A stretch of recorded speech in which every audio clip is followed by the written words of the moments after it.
Well, good day and welcome to SOP, Save Our Planet. My name is Gary Willing. I hope you're having a wonderful day wherever you are.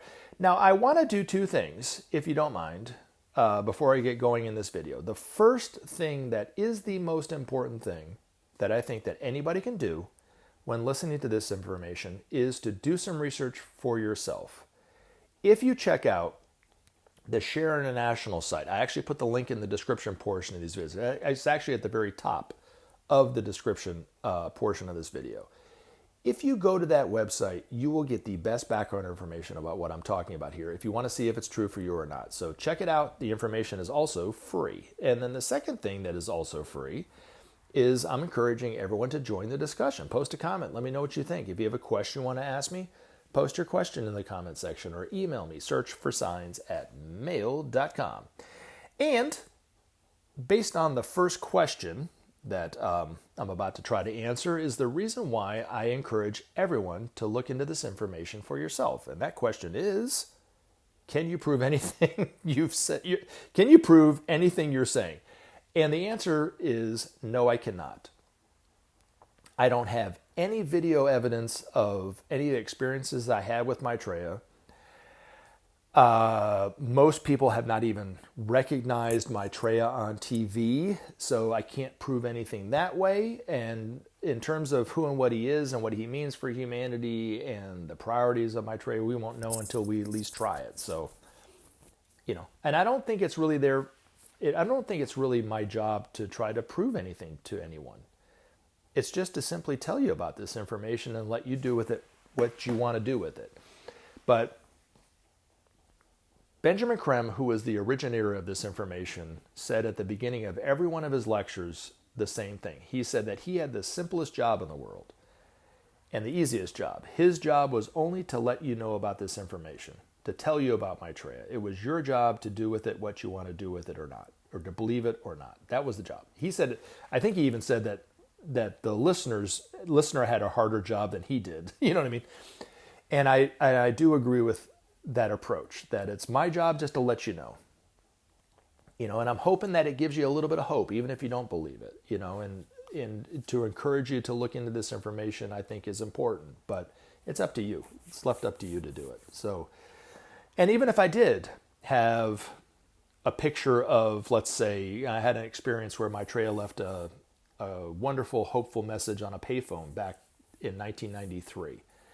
Wish I had a picture of it, but we didn't have smartphones like that where I could just pull it out and take a photo of it. And I don't have any video evidence of any times that I met Maitreya and some of the things that he said, so you could see it that way. But I don't even think that would really mean much to anybody unless you believed it. So now the only thing that I can say with certainty that if you did do some research about this, you could prove it for yourself. And it's not about the miracles, because you can see images of those. That in and of itself doesn't prove anything. But if you were to look at the Marshall Plan, I talk about this as evidence of what Maitreya says, that the principle of sharing will bring about justice and bring about peace. If you look at it, it historically did happen. You might have even been alive when it happened. I don't know. But you can do some research and look at it historically and see that it did bring about some peace. Not a perfect peace, but a little bit of peace. Because the nations that participated in it haven't attacked one another since they did this. Now, you might think that they haven't attacked one another since the Marshall Plan for some other different reason. I'm saying it's because of the Marshall Plan that they haven't attacked one another. But it's also true to say, if you know European history, when you look at the list of nations that participated in the Marshall Plan, that they had once or many times been at war with one another. And since then, they haven't. Now, I've never sat here and said that the Marshall Plan was perfect. I never once said that it was the intention of the United States government to bring about peace and to start the principle of sharing. I never once said that. If you were to go to Wikipedia or watch videos on the Marshall Plan, they would say that the intention of the United States government was to keep communism from sweeping across Europe. And that probably was their intention. Historically, that's probably true. Now, I do think also that George C. Marshall wasn't the one that actually came up with the Marshall Plan. I think that there were advisors that were around in his inner circle that advised him about this program of aid for Europe called that they eventually named the Marshall Plan. It might have even they might even had to tell him that he could put his name on it so that history would remember him in that way so that he would agree to it. I don't know. But I do think that there was advisors within his inner circle that knew exactly what they were doing, knew that the importance of trying the principle of sharing in that way, were also perhaps encouraging him to try it with other countries to get and they would get the same result. But they knew that they were doing the principle of sharing. They knew that it was going to be a huge step for humanity to do this, and what it would mean for humanity if we did just do this. And whatever they said to George C. Marshall, it worked because he tried it. But they took excesses of resources that they had here in the United States that were literally just doing nothing and gave it freely to Western Europe. And then Europe, when they rebuilt themselves and rebuilt their infrastructures, and then they could take some excesses that they had and they gave it back in payment, which is the principle of sharing. And by the process of them doing that, it brought about a little bit of goodwill amongst those nations. And that's the end result of it. I think that proves what Maitreya says. Without sharing, there can be no justice. Without justice, there can be no peace. And without peace, there can be no future. I do think that the Marshall Plan historically proves that. And I can't prove that to you. You would have to go and read Wikipedia about the nations that participated in it, do a little research and see if they'd ever been at war with one another, do a little research and see if they've attacked one another since, that kind of thing. But anyway, I do think that is a little bit of evidence there. The miracles that, if you were to go to the Sharer National site and see images of these miracles, that's, I think, also evidence too, but that's only evidence if you believe that they're miracles. So thank you for the question nonetheless. All right. I've read some books that say the Master Koot Humi was Pythagoras, St. Francis of Assisi, or even Balthazar, one of the Magi, in his previous incarnations. Are these previous incarnations of that particular master? Only one in that list, and that would be Pythagoras. According to the Master DK, the Master Koot Humi, who is a senior member of the spiritual hierarchy in this planet, who will be one of the masters who Maitreya introduces not long after being known for who he is, he'll start to introduce these masters one by one. The Master Koot Humi is a very famous master in esoteric circles and will be introduced as one of the masters and will come out publicly in that same way. He was Pythagoras, the Greek mathematician, in one of his lifetimes. He was also the Apostle John, who was probably his most famous incarnation. But he had thousands upon thousands of lifetimes, just as all of us have had thousands upon thousands of lifetimes. But those are his two most famous. He, of course, in that lifetime, as Pythagoras and as John, was known as a very loving person, and in the future, he will be known as one of the most loving. I mean, all the masters will be known for their love, but his love is exceptional. And it's been said by one of these masters that his role in the future will be to help open the hearts of all of humanity. So he could only do that if he was loving and had an open heart himself. And it's also been said that he will be the next world teacher after Maitreya's role as world teacher during the coming time of Aquarius is over. And he will be the next world teacher for the age of Capricorn. But he was not St. Francis of Assisi. St. Francis of Assisi is a master in and of himself, and Balthazar, one of the three wise men, it's been said those three wise men were masters when they were the three wise men 2,000 years ago. So, anywho, hopefully that answers that question. All right. Next question. Do you see death as an end, a transition, or something else entirely? Well, that is a wonderful question that I've, of course, thought about many times in my young 53 years of living, for sure. I think there's a tremendous misunderstanding about death. I think there's kind of this semi-belief that maybe we are reincarnated, maybe not. The masters will say it's a law. We do incarnate and we keep incarnating until we become a master. The two great laws that govern all of humanity were actually spoken about in the Bible. And I was just talking about this with a friend of mine who's a fundamentalist Christian that said that there's nothing in the Bible about reincarnation. Well, no, that's right there in the text. A lot of it was taken out, and it was taken out purposefully, but a lot of it is right there in the text. And it's written in there so casually that I can see why it's missed by a lot of Christians. But Peter turned to Jesus and said, "Who is John the Baptist?" And Jesus said this so casually, like he was talking about a conversation that they had, not this wonderful sermon that he had just preached on, right? But he said, "Don't you remember what I said? He's he's Elijah come back again." I think proving that Jesus knew about reincarnation, had been talking about reincarnation. But eventually these masters will prove reincarnation. Eventually Maitreya will talk about it and teach about the importance of reincarnation, because it will start to teach humanity to live more harmlessly, because unless you want to have a lifetime of misery and pain, you better start learning to live within the law of cause and effect, which is another law that Jesus spoke about. What you sow shall you reap. If I don't share this with very many people. There's a few people in my life who I've spoken about this with, but my first memory that I remember was when I was 6 months old. And the second memory that I had, is when I was about 2, telling my mother about the first memory. And I remember seeing her face in shock that her son could remember this memory when I was 6 months old. Because I remember her saying, "You were only 6 months old when you were there at this house." But I was in a house at a friend of ours that I had never been in since. I was only there one time. And that was in September, October of 1972. And I was born in late March of 1972. So I was only about 5 or 6 months old. And I was crawling.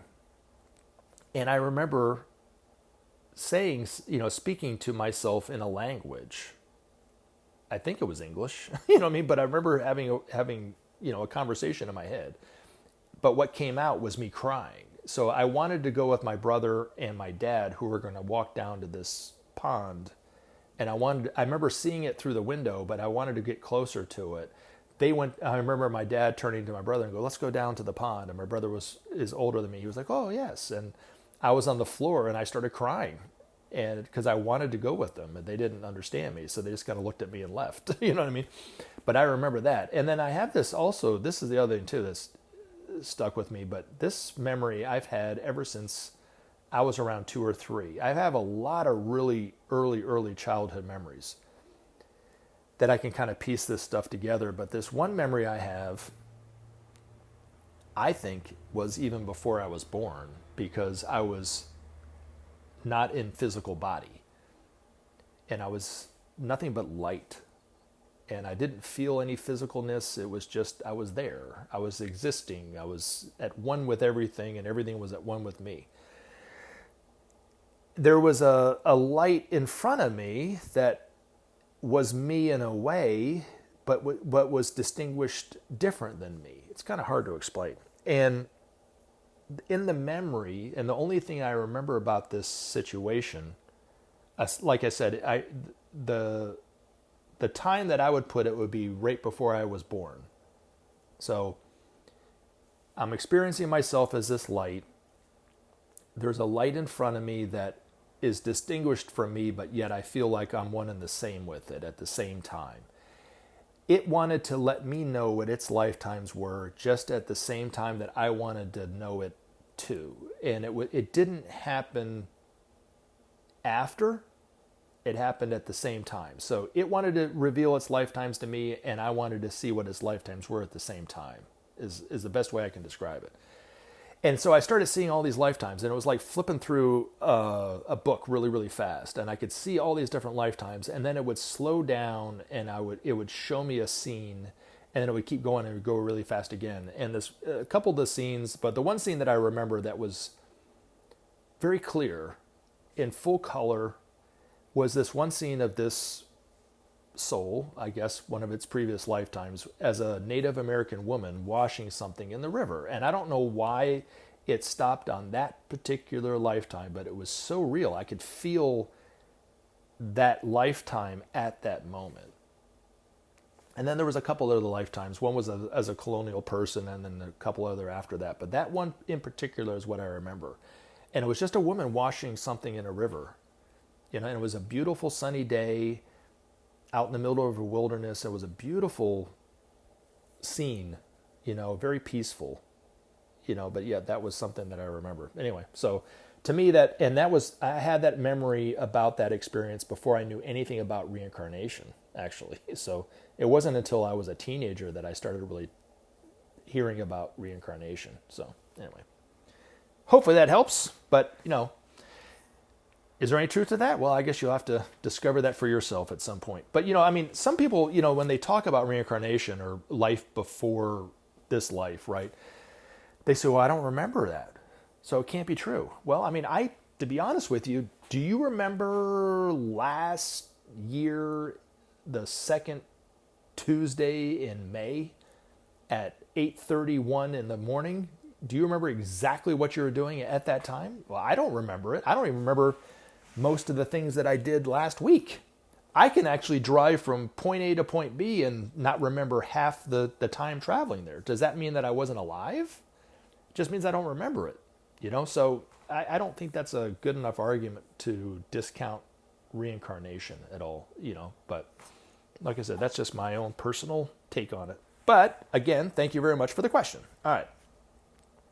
Do you believe in God or a God or multiple gods? Well, I don't believe in any one of those. So does that mean I'm an atheist? No, that does not mean I'm an atheist. I do believe in a creator. I just don't believe in what most people believe God to be. I also would say I really don't even believe in a creator. I kind of know that it exists. So what's there to believe if you already know it to exist, right? I've never really understood the whole concept of believing in a God, because there's evidence of God everywhere. It's just, all you have to do is open your eyes and stick your hand out and you can see it, But what is it? What created it? And why are we here? And is some ideology correct while others are wrong? And I tend to believe what the Buddha said. There is no religion higher than truth. And I talked about it in a video or two ago, and I think this is a great way of explaining it. Pat myself on the back there, give myself a little attaboy. No, I'm just kidding. No, a way to explain it would be if you looked at a church in your town, right? And let's say it's a Baptist church in your town, and it's got the little steeple, and you go in there and everyone's dressed in their Sunday best, and they sit in the pews and listen to the preacher talk, and then every so often they stand up and sing hymns and so forth, right? That's pretty much a church in any town in any part of the country, right? Well, let's say this is in your town, and this is the Southern Baptist Church, First Baptist Church of your town. And you go there every Sunday, and that's what you worship, right? There's nothing wrong with that, but let's just say that's the case. And then your church, the board of your church, spot a new property in town, and they want to build a bigger church with a bigger parking lot and, more bells and whistles than that church. So they eventually build that church in the other part of town. They move from that little church with the steeple to the next big church or bigger church, right?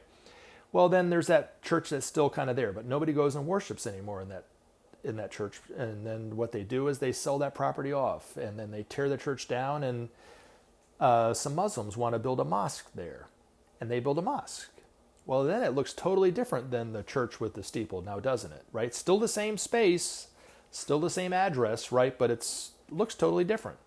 And the people that go into that building to worship are dressed totally different than the Southern Baptists that go there every Sunday. They eat different food. They talk and discuss about different things. Perhaps even speak a different language, have different artifacts on the wall and so forth. But yet, the space that's there, that church was originally, nothing has happened to that space. That space is exactly the same as it was when the church was there. Well, Maitreya would say that space is the absolute reality. And when the Buddha was talking about there's no religion higher than truth, he was talking about the truth of the self in the exact same way. So there is nothing permanent to that building being there in that space, because there was a time when that building wasn't there, of course, right? And there was a time when that building wasn't there after that was built, because they tore it down and built a mosque. And even though they're worshiping two different gods, in quotation marks, that space is there, and it allows them to worship differently. It doesn't judge them. It doesn't manipulate them to be any other way than what they are, and that is the self. The self is absolute. Maitreya says that's who and what we all are, and that's what we need to learn to identify as, because that is, in essence, who we are. So, but do I believe in God? No, I see the self everywhere. I see the creation within the self everywhere too, just as you should see too, because there is nothing but those two things. So anyway, hopefully that helps. All right, let's see. Will the peace agreement between Hamas and Israel last? No, it will not. And the reason why I say it won't, and the reason why I am absolutely convinced that it won't, is because there's nothing that the United States has done in the past 70 years that has ever led to true and lasting peace, ever. Because we have not tried the principle of sharing since the Marshall Plan. You know? The wonderful thing that is happening today in the news is more and more people are talking about the horrific genocide in Palestine. And it's creating such a stir. It's bringing to the surface that corruption and that horror that has been happening for decades. If you go back and read Benjamin Creme's Master's articles, he talked about that same thing decades ago. Very, very, very few people were listening to him. Now it's coming to the surface.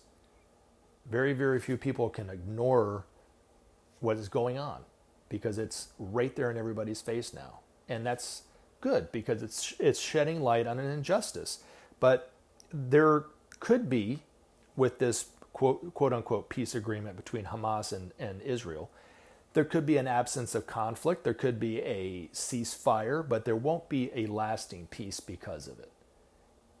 Maitreya says that the only thing that will bring about peace is to create justice, and until there's justice there will never be peace. And the only way to bring about justice is to bring about the principle of sharing. That's the only way. People like to debate it back and forth and, well, that's not going to work and this is this and blah, blah, blah, blah, blah. But we will have to try sharing because peace will eventually be seen as the only way to give us a future. So hopefully that helps. But anyway, thank you very much for that.